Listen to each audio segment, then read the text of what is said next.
Now I'm going to do something that you should never do as an instructor, and that is never hand out, whenever you're teaching a class, never hand out handouts in the middle of your lecture. The reason is everybody will read that and stop listening to you. Well, in this one, I'm going to give this to you because I want you to follow along with me as we go through what we're going to cover this evening on emergency medical. This is taken directly from the medical unit portion of our stakes emergency preparedness plan that I created 18 months ago. I think it was January of '07 I put it together. And as coming to this class, I was trying to think about what I could teach in 40 minutes that's going to be of some value that can help you on emergency preparedness and emergency first aid. And I thought that this would probably be one of the best brief explanations I could give for emergency first aid. First of all, one of the things we have to realize in emergency first aid is, and I talked about before, that nobody's coming to help you. You are on your own to take care of yourself or others. And so this presupposes that EMTs are not coming. The reason why I say that is because most major traumas, if there wasn't an emergency, you have a tragic stapling accident and you have, cut yourself, you hold your finger until the EMTs get there, or one of your friends is hurt, or in a car accident. You just kind of maintain the person's existence until the EMTs get there. There's no need for the rest of any of this. But if they're not coming, then we need to take care of ourselves and others. One of the first things we have to do is sort out the wounded. And that sorting out is called triage. It's a French word which means to sort. And that's literally what you're going to do, is sort the people whom you come in contact with. You sort them into groups, and it kind of might seem a little cold and calculating to you, but we sort them because we want to provide the greatest amount of good to the greatest amount of people. In our interrelationships with everybody else, one of the things we do is we teach and learn about CPR, providing CPR for somebody. In an emergency or disaster, we don't perform CPR on people. The reason is CPR is only provide a person a window of opportunity to survive until they get advanced life support. If advanced life support is not coming, you can spend all of your time on somebody who is ostensibly dead when other people are around who are maybe living that you could help as well. So we try not to spend any time on the dead, we try to spend the time on the living. I know that kind of seems cold and calculating, but it's one of the best ways to use limited resources. So during triage, you basically have three kinds of people. You want to evaluate if they have an open airway.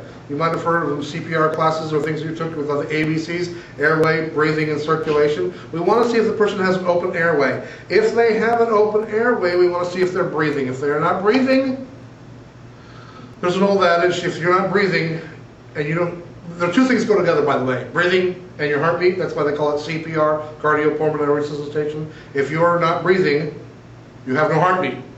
You have no heartbeat, you're not breathing. There's a term for that. The term is dead. So if you open their airway, they're not breathing, they have no heartbeat, therefore they're dead. We move on to other people that we can help. We're talking about opening their airways, excessive bleeding, shock, and spinal injuries we want to take care of as much as we can. So we need to sort those people out in the best way we can. We want to sort them into people who need our immediate help, those who we can and should help very first. Okay? Then we sort those out into others immediate. They need our help first, delayed, or dead. And so then we can separate those people out and then give our resources the best way that we can. There is basically a 6-step procedure that we can follow that will help us through the situation of how to get through this obviously traumatic experience. The first thing we want the emergency first aid responder to do is to take a size up of the situation. We want them to stop, we want to think, we want to see what the thing is and kind of get their head about them. Think about a fire department and they roll up on a fire. The firemen don't jump off the truck and go running in. The first thing they do is stand back and kind of take a situational awareness. And then we want to conduct a voice triage. It's simply by saying, everybody who can hear the sound of my voice and they can walk to me, come to me. Everybody who can stand up and walk to you is already on the delayed. The only people left are the people who need immediate or the dead. So anybody who can stand, like they call the walking wounded, if they are the walking wounded, they don't need help, most of them. They don't need help immediately. And so just by doing that voice triage, we can separate a lot of the wheat from the chaff, as so to speak. Then we need to conduct a little sweep of the area and do a systematic sweep of the area that is involved. Your house, your neighbor's house, something like that. You know, we have a big earthquake, you're fine, but you notice your neighbor's house chimney is to calm down. You need to go in, be able to, you know, stand outside. You know, Helen, can you hear me? Bob, Ted, whoever your neighbors might be. I don't know if you have a, you know, Bob, Ted, and Helen as your neighbors. I'm pretty shocked. But anyway, you can have them come to you. If nobody comes into you, then you need to make sure you can sweep that area safely and get everybody else out in a systematic fashion. Then you need to give some kind of tag to each victim, either immediate, delayed, or dead. In a lot of cases, having lipstick and just writing right on the person's forehead. A letter. I for immediate help, D for delayed, or muerte on their forehead if they're dead. And then you need, after that, then you need to go back and treat the immediate people first. Those people get your first, your resources first. And then, if at all possible, you want to document all that you've done and try and make some order out of the chaos. So how do you size up a situation? Step number one, you want to stop, look, and listen. You want to take and gather as much information as you possibly can. One of the things that we want people to do is when they're in an emergency situation, we want them to be the first responders, not the second victim. So it would be terrible to go rushing into a situation where you made things worse by you being there. You know, everybody else was okay and then you got smushed. That would be terrible. And so we want you to take a second to figure out, stop, take a deep breath. We don't want that big red S on your chest go running into a burning building. That would be a bad idea. We want you to think about what you're going to do and then put your plan into action. One of the great problems in an emergency situation is that people we want you to put an action plan into effect.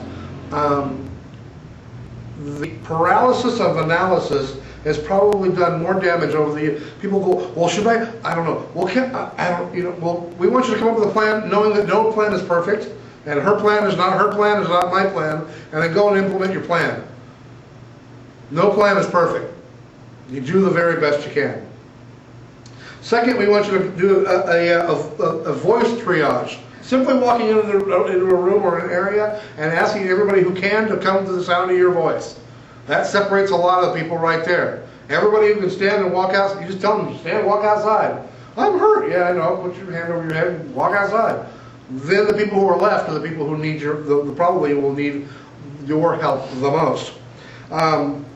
It's really important to keep those people who are ambulatory, to keep them in one area. Because what are they going to want to do? Wander off. It's going to take a lot of your effort and energy to go get them to come bring them back to help them. So especially if you have other people to help you, great. Especially if you have somebody who is walking wounded but is not terribly wounded, you can help them, have them help them by saying, everybody I have come out here, you know, keep them by you. I'll be right back to help you.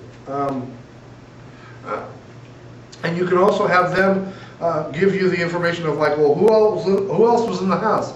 Oh, my Bob and Helen and, you know, my kitty. Great, we're going after Bob and Helen. Kitty's on his own.